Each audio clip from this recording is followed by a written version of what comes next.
एकदम पलटा हुआ गेम नजर आया है पाकिस्तान का।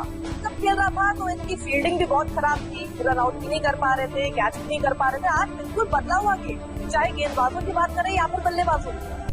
पाकिस्तानी शाहीनों ने न्यूजीलैंड की टीम को वर्ल्ड कप के अहम तरीन मैच में शिकस्त देकर पॉइंट्स टेबल में छठी पोजीशन हासिल कर ली है, जिसके साथ ही पाकिस्तानी टीम के सेमीफाइनल खेलने के इम्कानात मज़ीद रोशन हो गए हैं।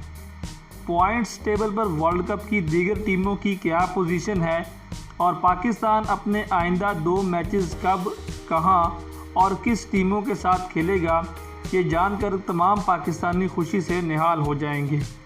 आपको तफसीलात बताएं कि बर्मिंघम में खेले गए मैच में पाकिस्तानी टीम ने बाबर आजम की शानदार सेंचुरी की बदौलत न्यूजीलैंड को 6 विकेटों से शिकस्त दे दी है और मैच में तारीखी फतह के साथ ही पाकिस्तान को 2 पॉइंट्स मज़ीद मिले हैं और अब इनकी तादाद 7 हो गई है, जबकि पॉइंट्स टेबल पर ऑस्ट्रेलिया की हुक्मरानी अभी भी बरकरार है और इसके पॉइंट्स की तादाद 7 मैचेस खेलने के बाद 12 है।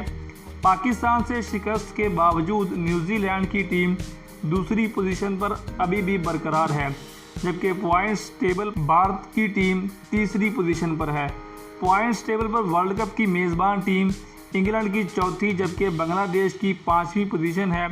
पाकिस्तान की फतह के बाद श्रीलंका की 7वीं, जबकि वेस्ट इंडीज़ का 8वां नंबर है। जनूबी अफ्रीका और अफ़गानिस्तान इस टूर्नामेंट से बाहर हो चुके हैं, अब वो सेमीफाइनल में बिल्कुल नहीं पहुंच सकते। पाकिस्तानी शाहीन 29 जून को अफ़गानिस्तान के साथ आसान हरीफ का मुकाबला करेंगे, अब उनको अपना अगला शिकार बनाएंगे।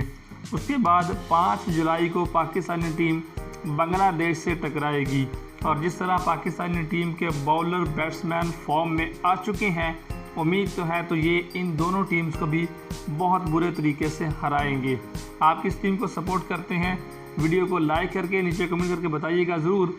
चैनल पर नए हैं तो सब्सक्राइब कर लें, साथ में बेल बनेगी उसको दबाएं ताकि क्रिकेट से रिलेटेड अपडेट्स आप तक पहुंचती रहें।